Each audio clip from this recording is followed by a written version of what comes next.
প্রণাম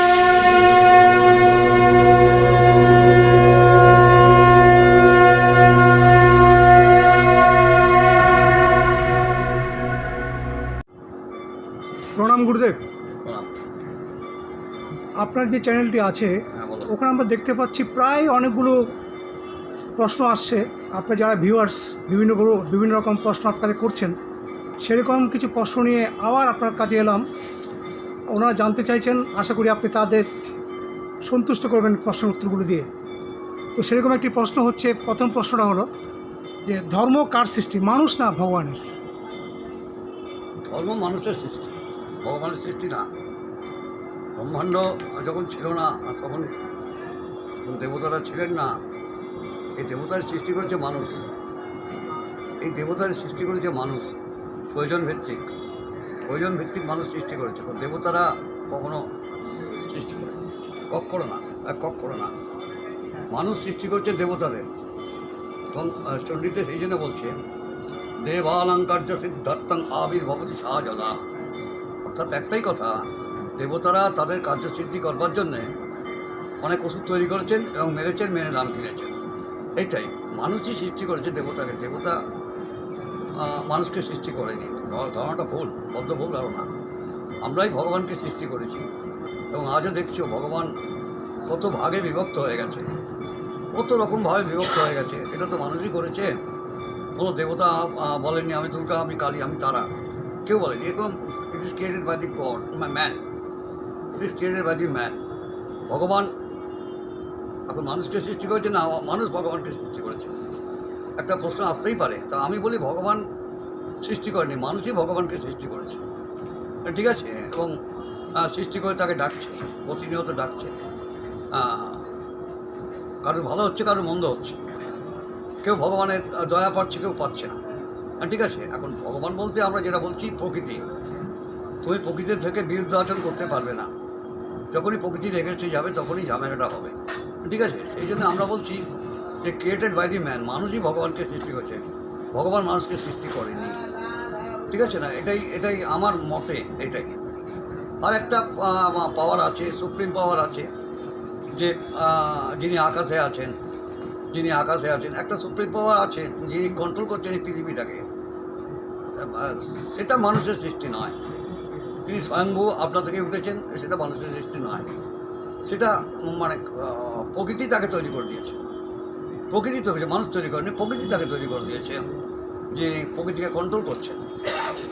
বুঝতে পারছো না? এটাই সবটাই প্রকৃতি। মানুষ কিছু ব্যাপার নয়। মানুষ আজ আছে কাল নেই, কিন্তু প্রকৃতি সারা জীবন থেকে যাবে। তুমি 20 বার আসলেও পৃথিবীতে, তখনও দেখবে প্রকৃতি আছে। প্রকৃতি যখন হিংস্র হয়ে ওঠে, মানুষের তোকে হিংস্র করে, তখন সে বদলা নেয়। এই হচ্ছে কথা। কিন্তু একটা সুপ্রিম পাওয়ার কাজ করছে, সেই সুপ্রিম পাওয়ারটা আছে আকাশে। এটা বড় বড় মনি ঋষিরাও বলে গেছে, যা কিছু আছে আকাশে, সেই জন্যে আমরা বলি যে এই ভগবানদের সৃষ্টি মানুষই করেছে, অন্য কেউ করে। হ্যাঁ, বলো। গুরুদেব, একটা প্রশ্ন হলো, কর্মটা কি? কর্ম কি? মানুষ জন্মালেই কর্ম করতে হবে। যিনি কর্ম করছেন তিনি ধর্ম করবেন। ধর্মকর্ম হচ্ছে একটা কথা, প্রত্যেকে একটা হাইপেন আছে, দেখবে। তো যিনি ধর্ম করছেন তিনি কর্ম করবেন, যিনি কর্ম করছেন ধর্ম করবেন, দুটোই হবে। যেমন শিক্ষা দীক্ষা, কথাটা কিন্তু একটাই কথা, মাঝে একটা হাইপেন আছে। যা শিক্ষা হয়েছে তার দীক্ষা হবে। তেমনি যিনি মানুষ জন্মগ্রহণ করছেন তার কর্ম করতেই হবে। কর্মণ্য অধিকার আসতে মা ফলে ইস্যু করার জন্য এটা আমার গীতা বুঝিয়ে দিয়েছেন বারবার করে, যে কর্ম করে যাও, ফলের আশা করো না। ফল পেতেও পারো, নাও পেতে পারো। এটার জন্যে তুমি কর্ম বন্ধ করবে, এটা হয় না। কর্মই ধর্ম। মানুষের মহান ধর্ম হচ্ছে কর্ম করা। কর্মকে বাদ দিয়ে কিছু হয় না।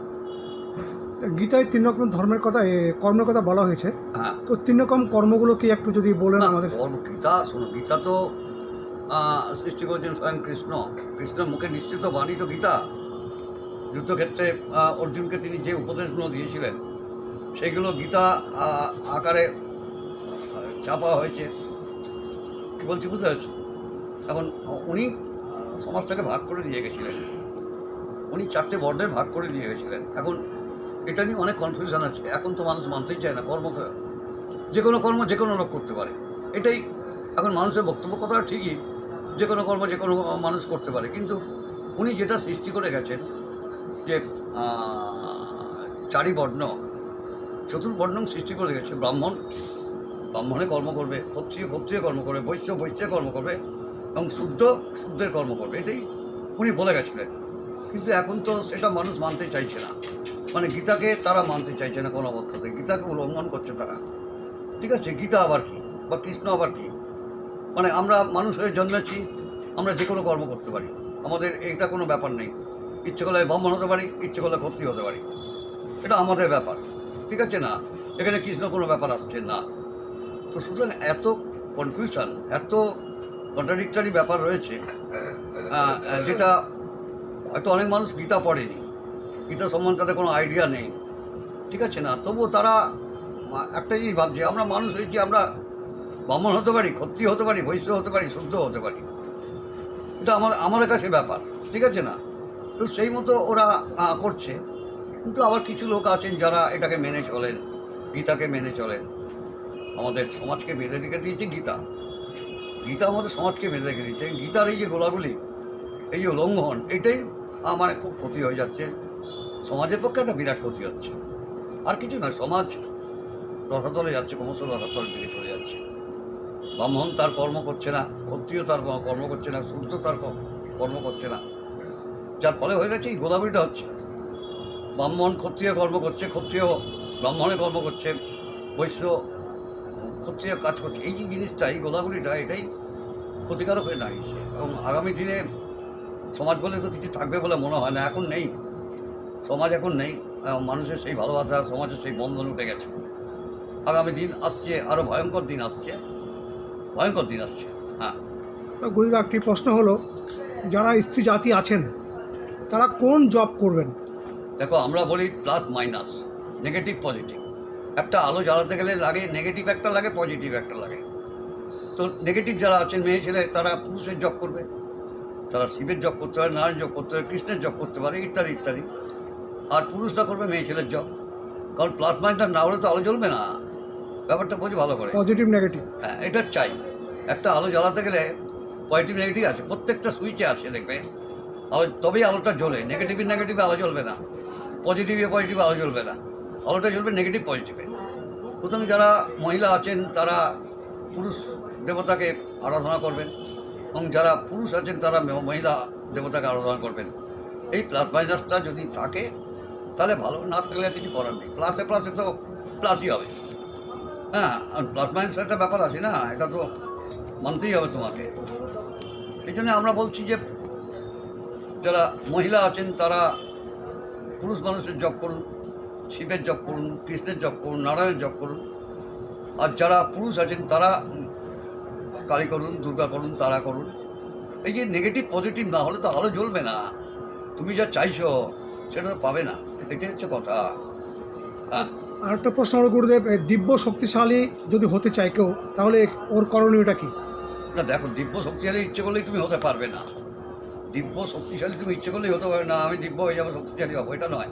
এটা স্বয়ংভূ, আপনার থেকেই হয়। কারণ তোমার প্রারব্ধ ফল অনুযায়ী তুমি পাবে। তুমি এটা তো অনেক বড় ব্যাপার, উচ্চ কোটির ব্যাপার। তুমি আজকেই বলে আজকে একেবারে অনেক বড় হয়ে যাবে, এটা হতে পারে না। ঠিক আছে, এটা অধ্যাবসায়, অভ্যাসযোগের মাধ্যমে আস্তে আস্তে আস্তে আস্তে হয়। এটা অভ্যাসযোগ, বা মানে করতে করতে হবে আর কি, এটাকে বলা হচ্ছে, ওরা করতে হবে। ঠিক আছে না, এটা করতে হবে, এটাই মেন কথা। তুমি হট করে বলবে যে আমি দিব্যজ্যোতি পেয়ে যাব, এটা তো হয় না। তাহলে তো 1 কোটি লোক, আমাদের এখানে 10 কোটি লোক আছে, দিব্যজ্যোতি পেয়ে যেত। আর বলা হচ্ছে হয়তো 10 কোটির মধ্যে একজন হন, 10 কোটি 15 কোটির মধ্যে একজন হন, তারা হয়তো এই ক্ষমতাটা অর্জন করে। সবাই তো করতে পারে না। সবাই যদি করতে পারতো তাহলে ভাবনা ছিল। এখন সবাই মনে করছে যে এটা কোনো ব্যাপার নয়, ছেলেখেলা। সেইভাবেই নিচ্ছে মানুষ। আবার কি ঠাকুর দেখতে, আবার কি দিব্যজ্যোতি, আবার কি ওসব কোনো ব্যাপার নেই, যখন খুঁজছি আমরা দেখে নিতে পারবো। হ্যাঁ, ঠিক আছে না। আমাকে একজন বলেছে, একটা ছোট্ট গল্প বলছি, হাসতে হাসতে পেটে খিল ধরে যাবেন। তো উনি বললেন যে আমি দিব্যজ্যোতি দেখেছি। তাহলে কোথায় দেখেছো? বললো প্রথমে বেলগাছে দেখলাম, তারপর বাড়িতে দেখেছি। বাড়িতে বউকে নিয়ে শুয়ে আছে, হঠাৎ একটা ভয়ঙ্কর জ্যোতি আলো জানলায় এসে পড়েছে। উনি তাড়াতাড়ি করে উঠেছেন, ভাবছেন বউকে বলবেন জ্যোতি তো আর দুজনে দেখা উচিত না, আমি একাই দেখব। তা উনি অনেকক্ষণ ওয়েট করছেন, আলোটা জোর জ্বলছে, উনি ভাবছেন যে দিব্য জ্যোতি। তারপর আস্তে আস্তে জানলা খুলে দেখলেন যে একটা মানে অ্যাম্বাসাডারের লাইট জ্বলছে। তা এখন এইরকম যদি ব্যাপার হয় কিছু করার নেই, এই হচ্ছে ব্যাপার, বুঝতে পারছে না? এটা একটা ব্যাপার।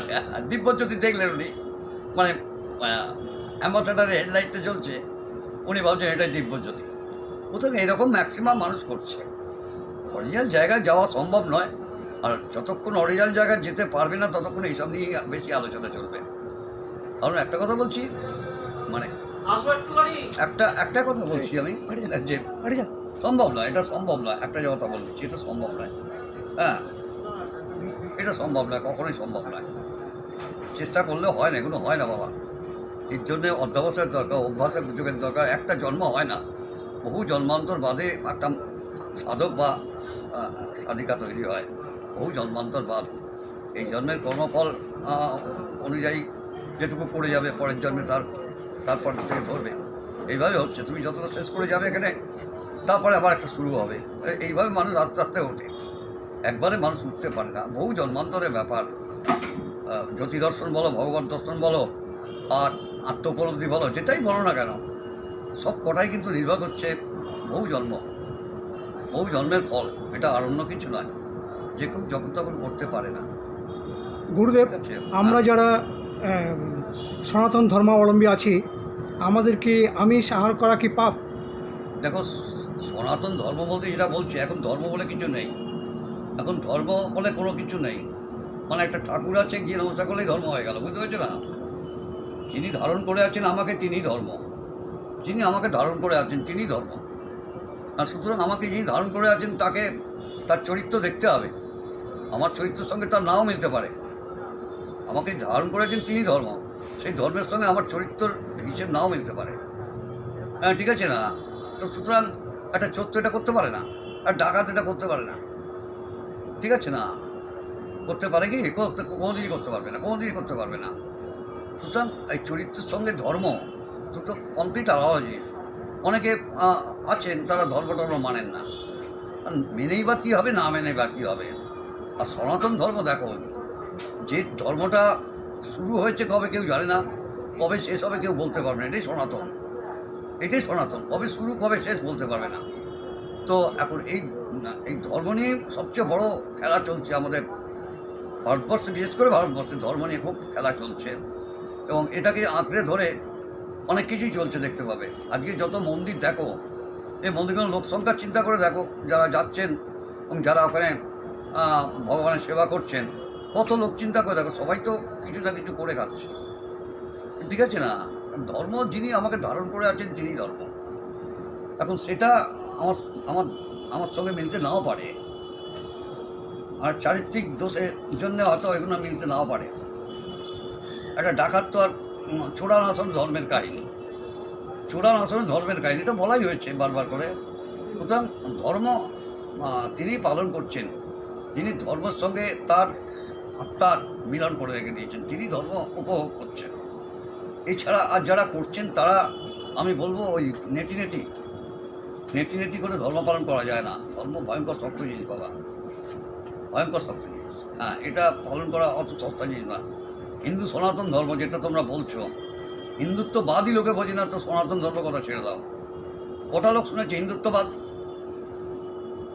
কটা লোক শুনেছে হিন্দুত্ববাদ সম্বন্ধে? হিন্দুত্ববাদ সম্বন্ধে কেউ কিছু বলতে পারবে? একটা মুসলমানকে দেখলে বোঝা যায়, তার চারিত্রিক গঠন দেখে বোঝা যায় এই মুসলমান। বা একটা পাদ্রী যারা বাইবেল ঘাঁটছেন, তাদের থেকে বোঝা যায়। কিন্তু একটা আমাদের মতো লোককে দেখে বোঝা যাবে কি আমি সনাতন ধর্মের এরকম কী আছে, পরিচয় কী আছে বলো? আমি মুখে বললেই তো আর হিন্দু হয়ে গেলাম না। সুতরাং কথা হচ্ছে যে এটা একটা ধর্ম। অনেক ধর্ম পৃথিবীতে এসেছে, ভারতবর্ষে এসেছে অনেক ধর্ম, শক, হুন্দল, মোগল, পাঠান, এরা সবাই এসে তাদের ধর্মপ্রচার করে গেছেন। কিন্তু হিন্দুত্ববাদকে এখনও পর্যন্ত কেউ ডমিনেট করতে পারেনি। এখনও পর্যন্ত হিন্দুত্ববাদকে এখন ডমিনেট করতে পারেনি। হিন্দু শাস্ত্র এ ভয়ঙ্কর শাস্ত্র, বিজ্ঞানকে হার মানিয়ে দেবে, সর্বক্ষেত্রে বিজ্ঞানকে হার মানিয়ে দেবে। আমরা বলি মানে বিজ্ঞান আধ্যাত্মবাদের কাছে মাথা নিচু করে আসবে, এটাই বলা হয়েছে। সুতরাং বিজ্ঞান আর আধ্যাত্মবাদ যদি তুমি এক করতে চেষ্টা করো হবে না। বিজ্ঞান হয়তো অনেক কিছু হাতে কলমে দেখিয়ে দেয়, তার একটা সীমিত ক্ষমতা আছে, তার বাইরে সে যেতে পারে না। কিন্তু আধ্যাত্মবাদ কোনো সীমা নেই, তাদের ক্ষমতার কোনো সীমা নেই। সেটা তোমরা হয়তো পূর্বপুরুষদের কথা চিন্তা করো, যে বড় বড় মনি ঋষিদের কথা চিন্তা করো, এনারা তো ছিলেন, এনারা প্রত্যেকে ছিলেন, শ্রীবিজ্ঞ ছিলেন, তোমার বিশ্বামিত্র ছিলেন, এরা তো সবই ছিলেন, কেউ তো বাদ যায়নি। ইতিহাস, কিন্তু এরা সবাই বিরাট ক্ষমতার অধিকারী ছিলেন, যেখানে দেবতারাও তাদের ভয় করতেন, ঠিক আছে না? এবং ওনারা কোনো সময় দেবতার বাড়িতে গেলে দেবতা উঠে দাঁড়াতেন, ঠিক আছে? তো তারা সেই ক্ষমতার অধিকারী হয়েছিলেন। এই ক্ষমতা তো অর্জন করতে অনেক সময় লাগে। হঠাৎ করে আমি একেবারে বিরাট বড়লোক হয়ে গেলাম বা বিরাট কিছু হয়ে গেলাম, সবাই আমার কাছে সে মাথা নিচু করলো, এটা তো সম্ভব নয়। হ্যাঁ, তোমার ধর্ম, তোমাকে যে ধারণ করে আছে তিনি তোমার ধর্ম। হ্যাঁ, তো গুরুদেব, একটা কমেন্ট আমরা পেয়েছি, বলো। একটি ছেলে তার বাবাকে হারিয়েছেন সম্প্রতি। উনি ওনার বাবার জন্য খুবই উদ্বিগ্ন হয়ে আছেন, বলতে গেলে কি মারা গেছেন বলতে গেলে। হ্যাঁ, বাবাকে সে দেখতে চাইছে, কি করে তার সেটা সম্ভব? এটা সম্ভব নয় কোনোদিন। যে চলে গেছে তাকে পৃথিবীতে নিয়ে আসা যায় না। ভীষণ শক্ত ব্যাপার, ভীষণ শক্ত ব্যাপার। এবং যারা বলছেন এটা হাজার চেষ্টা করলে সারা জীবনও করতে পারবেন না। যিনি চলে গেছেন তাকে নিয়ে আর মাতামাতি করে লাভ নেই। মানুষ তো পৃথিবীতে এসেছে, পৃথিবীর নির্দিষ্ট না যা নিয়ম আছে সেটা মেনে চলতে হবে। তো মানুষ আসবে, যাবে, তোমার বাবাও যাবে, আমার বাবাও যাবে, আমিও যাব, সবাই যাবে। সুতরাং মৃত্যু একটা বিরাট রহস্য, যা ভেদ করা যায় না। এবং একজন লোক হট করে মনে করলো আমার বাবাকে দেখবো মৃত অবস্থায়, এটা সম্ভব না। একমাত্র স্বপ্নে হয়তো তিনি মাঝে মাঝে আসতে পারেন, হয়তো আসতে পারেন স্বপ্নেতে তুমি দেখতে পারো বাবাকে, সেটা আলাদা। কিন্তু ওইভাবে প্ল্যানচেট করে মানে মানুষকে আনা যায় না, ভগবানকে আনা যায় না, মানুষকে আনা যায় না। এটা বদ্ধ ভুল ধারণা। রবীন্দ্রনাথ থেকে আরম্ভ করে অনেকেই মানে হেরে গেছে, অনেকেই হার স্বীকার করে নিয়েছেন। তুমি নিগমানন্দ কথা বলো, তিনিও হার স্বীকার করে নিয়েছিলেন। রবীন্দ্রনাথ হাত স্বীকার করে নিয়েছিলেন, তিনি অনেকবার প্ল্যানচেট করেছিলেন, কিন্তু কিছু হয়নি, কোনো কিছু পাওয়া যায়নি। নিগমানন্দ যখন ওনার স্ত্রী মারা গেলেন, স্ত্রী বিয়োগে উনি কাতর হয়ে পড়েছিলেন, এবং তখন বামদেব বাবার কাছে গেলেন। উনি প্ল্যানচেট করে সব কিছু করে গেছেন। তারপর বামদেব বাবা তাকে বললেন এইসব কাজ করো না কোনোদিন। তারপর তিনি তার নিগমানন্দ বামদেব বাবার কাছে দীক্ষা নিলেন। তিন পুরুষ, বাবা, নিগমানন্দ আর আমাদের পরমহংস দুর্গাপ্রসন্ন পরমানন্দ, এই তিনটে পুরুষ বলা হচ্ছে। এটা তিনটে পুরুষ। তো উনি তো বারণ করেছিলেন এই কাজ করো না তুমি কোনোদিন, এবং পরে উনি বুঝিয়েছিলেন, বুঝিয়ে দীক্ষাটা দিয়েছিলেন। এটা তো আমি জানি ভালো রকমভাবে। হ্যাঁ, বলো। গুরুদেব, আপনার কাছে শেষ প্রশ্ন। হ্যাঁ, বলো। অনেকে লিখেছেন যে ভগবান শ্রীকৃষ্ণই এই পৃথিবীর সৃষ্টিকর্তা, এটার মধ্যে কি সত্যতা আছে বা আপনার কি আমি মতামত? তো মনে করি না। সৃষ্টিকর্তা প্রকৃতি, ও কৃষ্ণ বাদ দাও, কৃষ্ণ তো সেদিনকার, কৃষ্ণ তো কালকা। কিন্তু কথা হচ্ছে প্রকৃতি সৃষ্টি করেছে, কৃষ্ণ সৃষ্টি করেনি। মানুষও প্রকৃতি সৃষ্টি করেছে। সবাই প্রকৃতির দ্বারাই সব সৃষ্টি। আজকের পাহাড় পর্বত নদী নালা যা দেখছে সবই প্রকৃতি করেছে, কোনো মানুষ করেনি, কোনো মানুষ করেনি। কোনো মানুষের পক্ষে সম্ভব নয় যে হিমালয় কৈলাস পর্বত কেটে তার জল নিয়ে আসা, সম্ভব নয়, অসম্ভব ব্যাপার। তো এটা প্রকৃতির ব্যাপার, আর অন্য কিছু নয়। প্রকৃতি সব কিছু সৃষ্টি করেছে। পরবর্তীকালে মানুষ এই কৃষ্ণ রাধিকা অমুক তমুক অনেক কিছু বলছেন। এই স্রষ্টা হচ্ছে প্রকৃতি স্বয়ং। প্রকৃতি, কৃষ্ণ অনেক পরের ব্যাপার, কৃষ্ণ অনেক পরের ব্যাপার। বা বেদান্ত হয়তো অনেক পুরনো, রামায়ণ মহাভারত অনেক পুরনো। কিন্তু কথা হচ্ছে যে সৃষ্টির মূলে হচ্ছে প্রকৃতি। প্রকৃতি নিজে সৃষ্টি করেছেন, এবং উনি একজন পাওয়ারফুল লোককে রেখে দিয়েছেন প্রকৃতি, যিনি প্রকৃতিকে কন্ট্রোল করছেন। এই পাওয়ারফুল লোক যিনি আছেন আকাশে, তিনি কিন্তু সত্তা। সমস্ত যা কিছু করছেন তিনিই করছেন, তার দ্বারাই হচ্ছে, যাকে আমরা বিশ্বেশ্বর বলছি বা দেবাদেব মহাদেব বলছি। যিনি আকাশে আছেন তিনি কন্ট্রোল করছেন, এটা পুরো। এর মতো কোনো ভুল নেই। মানুষ কিছুই সৃষ্টি করেনি, সৃষ্টি প্রকৃতি করেছে। ভগবানকে প্রকৃতি সৃষ্টি করেছে আর মানুষকে প্রকৃতি সৃষ্টি করেছে। প্রকৃতি ছাড়া আমরা কিছু বুঝি না, প্রকৃতি ভগবান, এইটুকু আমি বলতে পারি। মেন ভগবান হচ্ছেন প্রকৃতি, তিনি ইচ্ছে করলে ওলটপাট করে দিতে পারেন। কৃষ্ণেরও ক্ষমতা নেই, তোমারও ক্ষমতা নেই, আমারও ক্ষমতা নেই। প্রকৃতি ইচ্ছে করলে অনেক কিছু করে দিতে পারে ক্ষয়ক্ষতি, যেটা তুমি মানে পূরণ করতে পারবে না। তো সুতরাং প্রকৃতি সবই সৃষ্টি করেছে, আবার ধ্বংসও করবেন পৃথিবী প্রকৃতি, কোনো ভুল নেই এর মধ্যে। অনেকে অনেক কথা বলছেন, এ করছেন, ও করছেন, তাকে ঘটনাটা তা নয়। এই সৃষ্টির সমস্তটাই প্রকৃতি করেছেন, আর মানুষই দেবতাকে তৈরি করেছেন, দেবতা মানুষকে তৈরি করে। কোনো দেবতা মানুষের দ্বারাই সৃষ্টি। সুতরাং এটা নিয়ে আমরা অনেক এ করছি, জলগোলা করছি এবং অনেক তর্ক বিতর্কের মধ্যে যাচ্ছি। আমার মনে হয় তর্ক করতে যাওয়ার কোনো দরকার নেই, কোনো প্রয়োজন নেই। ঠিক আছে, কবিতা নিজের নিয়মে চলবে। ঠিক আছে, মানুষজন ইচ্ছে করলে প্রকৃতি রেখে দেবে, নইলে বেড়ে দেবে, সেখানে মানুষের কোনো হাত নেই। আর ভগবান সৃষ্টি করেছে মানুষ একটি কারণ, নিজের স্বার্থের জন্যে। যখন কোনো বিপদ হয়েছে তখন হয়তো তারা স্মরণ করেছেন, এভাবে আস্তে আস্তে হয়তো দুর্গা সৃষ্টি হয়েছে, কালী সৃষ্টি হয়েছে, তারা সৃষ্টি হয়েছে।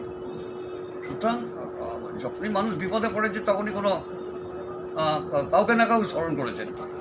যখন বজ্রাঘাত প্রচুর পড়তো তখন কী হতো, আস্তে আস্তে দেখা গেলো ইন্দ্র নাকি এই করছে। এইগুলো মানুষের সৃষ্টি, এগুলো কোনো দেবতার সৃষ্টি নয়। মানুষই দেবতাকে সৃষ্টি করেছে নিজের স্বার্থে, আবার দেবতারা ওষুধ তৈরি করেছে তাও নিজের স্বার্থে। সুতরাং স্বার্থ তো একটা সবসময় কাজ করছে না, এই হচ্ছে ব্যাপার। হ্যাঁ, আমার মতে। তো বন্ধুরা, আপনারা গুরুদেবের কাছে কিছু প্রশ্ন রেখেছিলেন, আশা করি আপনারা আপনাদের প্রশ্নের উত্তরগুলো পেয়েছেন। আপনারা আমাদের এই চ্যানেলটি দেখতে থাকুন, এবং আপনারা যদি কোনো প্রশ্ন থাকে আপনারা আমাদের কাছে লিখতে পারেন, গুরুদেব তার যথাযথ উত্তর দেবেন। প্রণাম গুরুদেব। হ্যাঁ, প্রণাম বাবা, প্রণাম।